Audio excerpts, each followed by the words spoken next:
Vidal, estos encuentros creo que tienen, hoy ya en las primeras intervenciones se manifestó el objetivo de destacar esos nombres, algunos que han trascendido las fronteras del departamento y del país, otros que han quedado en la región, pero que han hecho mucho por la historia de los pagos y especialmente del interior del país. Y hoy descubrimos la figura de Ramón Pereira, que es un descubrimiento para los que venimos de afuera, de Nico Pérez, pero también, como lo manifestaban las compañeras, es también un descubrimiento para esta localidad. Y todo tiene su tiempo. ¿Cuánto pasó don Ramón Pereira casi en el anonimato, en el silencio de su tarea? Y hoy emerge a la luz esa obra silenciosa de recuperación patrimonial que hizo. Bueno, don Daniel Vidal, sin lugar a dudas que tenía que estar también como un sujeto de homenaje en estas reuniones. Porque Daniel Vidal, cuando él era oriundo de Paysandú, nació en 1920, por lo tanto integrante, casi un poco de los últimos, pero integrante de la llamada generación del 45, pero él siempre hacía una aclaración.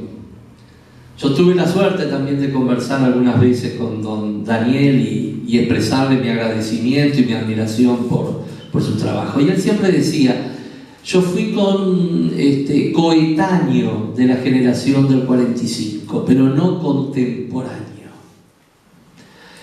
Tuvimos la misma edad, pero no el mismo sentido de tiempo.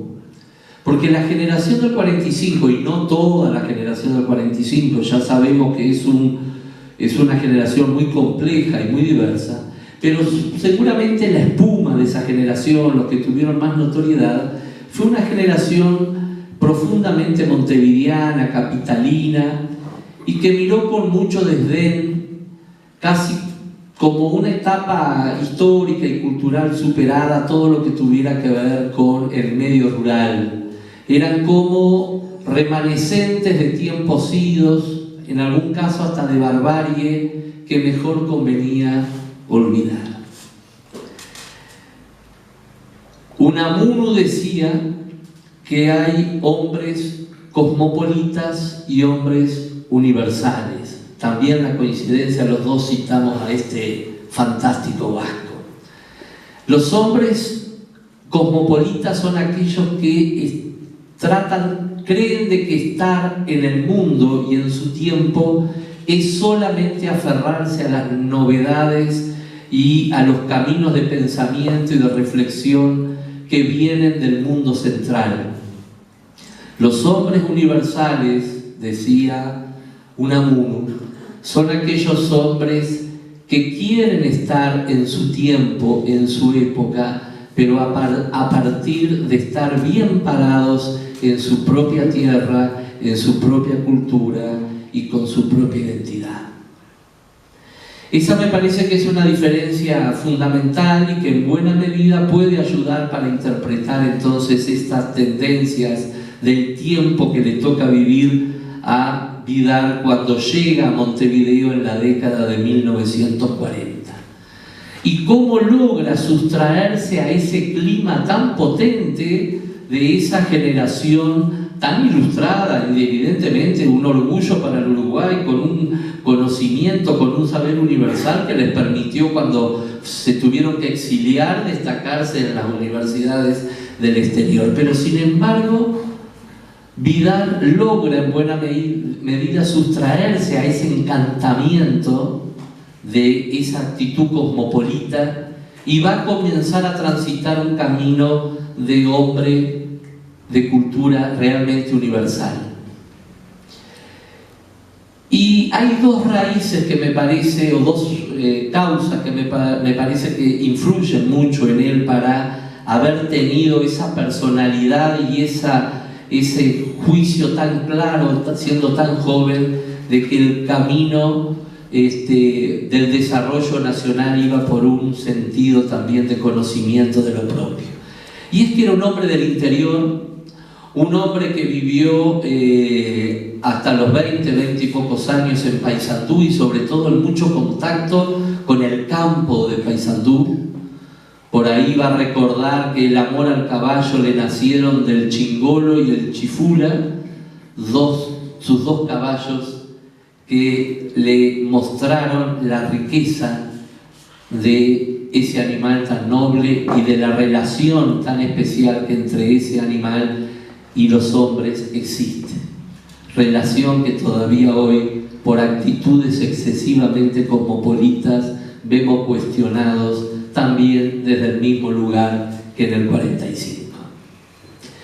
Y la segunda razón o fundamento que me parece que lo marcaron fue la cercanía con don Tomás Berreta, ese gran hombre de Canelones, hombre que participó de la guerra de 1904, hombre muy cercano a la producción agrícola de ese departamento y del cual Vidar ejerció como secretario. A su vez el padre de Vidar fue un diputado vallista. Tanto es así que uno de los primeros trabajos que publica Vidar es una sociología rural, ya en la década de 1948.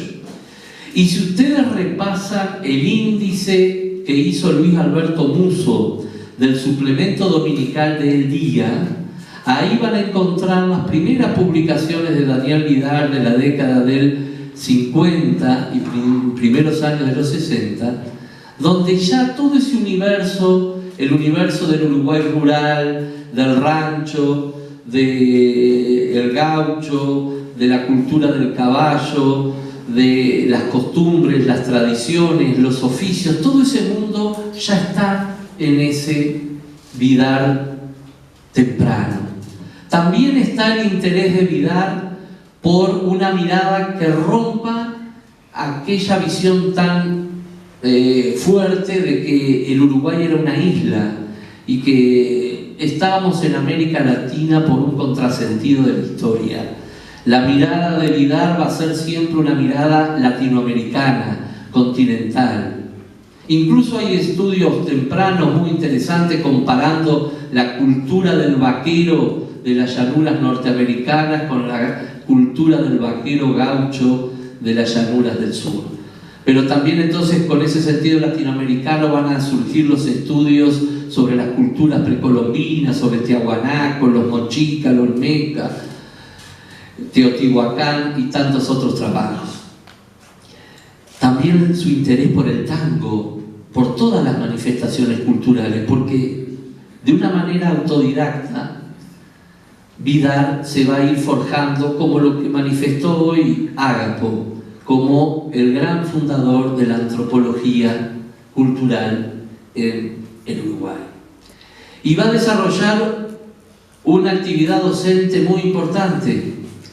Qué cosa más hermosa que escuchar, que es la principal siembra de todo docente, que algún ex alumno pasados los años diga: a mí me marcó Daniel Vidar por esto, por esto.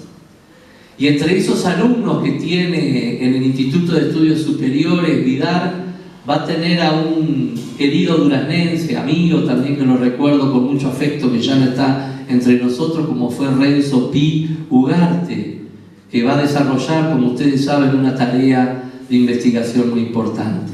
Y también va a estar otro queridísimo amigo, eso hicieron un trío muy especial.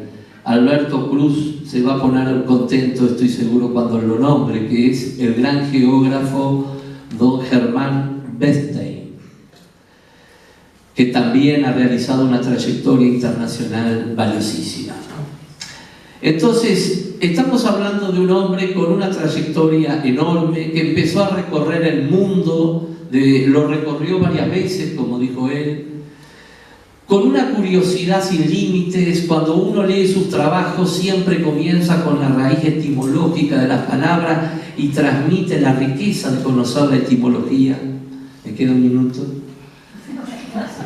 Autocontrol. Cuando a tal punto ese hombre del asombro permanente llegó de que también muy joven se sintió atraído por el uso de sustancias que alteran la conciencia, y si en los últimos años dedicó un trabajo a la marihuana, recorriendo su bibliografía se encuentran trabajos de la década de los 60, de los 70, dedicado a la utilización de esa sustancia por los más diversos pueblos del mundo, incluso hasta por pueblos de las estepas rusas y de Mongolia, donde realizan viajes espirituales a partir de esas sustancias. Llegaron los terribles años de los 70, pero antes recuerden aquel legado de la colección Nuestra Tierra, de la cual todos hemos abrevado, y especialmente aquellos 2 tomos del legado de los inmigrantes que escribieron junto a Renzo Pi. O sea, desbrozando caminos y terrenos de la cultura prácticamente hasta ese momento inexplorado. Y cuando salieron al mundo, y sobre todo al continente, Renzo, Germán, Daniel y otros, por supuesto, se destacaron y estuvieron en Ecuador y en Chile y en Colombia y en Venezuela y en muchos lugares de nuestra América, dando cátedra y fundando orientaciones de estudio que realmente debería ser un orgullo para el país. Y regresó después del año 85, y todos hemos sido testigos de esa actividad notable, permanente, de sacar prácticamente un libro cada 2 o 3 años dedicado a los charrúas, dedicado a los cerritos de los indígenas, dedicado a la trama de la identidad del Uruguay, dedicado al tango, al carnaval. Para cerrar, creo que realmente ha sido una vida tremendamente proficua, tremendamente rica, que ha ayudado de una manera muy importante a transmitir el gran mensaje de la antropología. La antropología no se dedica al yo o al nosotros, se dedica fundamentalmente al otro, a comprender al otro. Y el otro puede ser un individuo que tiene una situación vital totalmente diferente a la mía, como también es un grupo social que comparte el mismo territorio, el mismo país, como también es otro pueblo que está encerrado en otras fronteras. Y mientras los valores, los juicios de valor, como decía él, tienden a separar, porque lo que es bueno para uno es malo para otros, los juicios de realidad, como decía Vidal, son los juicios que nos tienen que ayudar a entender el contexto donde se dan las conductas, los fenómenos, las situaciones, para, antes de juzgar, como recomendaba el gran sabio Spinoza, siempre citado por él, comprender. Y vaya si la antropología y es la obra de los antropólogos es necesaria siempre y especialmente en esta hora actual, donde nuestro vínculo y nuestros juicios sobre el otro son muchas veces demasiado fuertes y demasiado prematuros. Agradezco esta oportunidad al profesor Palomeque para referirme a la figura de Vidal, y el motivo de esta conversación es porque va a recibir esta localidad una donación de libros de esa gigantesca biblioteca, creo que de alrededor de 20-25.000 volúmenes, creo que era, que reunió Daniel Vidal a lo largo de la vida. No se pudo concretar el proyecto que fue anunciado públicamente de una biblioteca donde se iba a concentrar toda esa enorme colección, pero bueno, a veces hay males que por bien no vengan, y entonces es buena cosa que esos libros reunidos paciente y selectivamente por don Vidal caminen también por la tierra oriental, esa tierra que él tanto amó y tanto quiso, incluso como la tierra de esta zona a la cual le dedicó varios de sus trabajos. Muchas gracias.